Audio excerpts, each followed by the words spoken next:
Replicate the same formula to other cells. Enter your formula in the first cell where you want the calculation to be performed.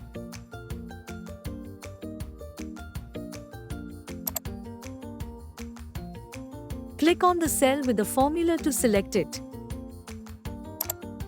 Move your cursor to the small square at the bottom right corner of the selected cell.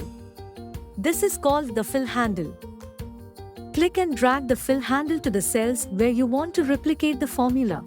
Release the mouse button to copy the formula to the selected cells.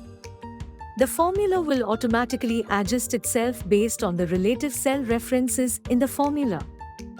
Or select the cell with formula, use shortcut key Ctrl+C to copy it. Then select the cell where you want to paste that formula, use shortcut key Ctrl+V.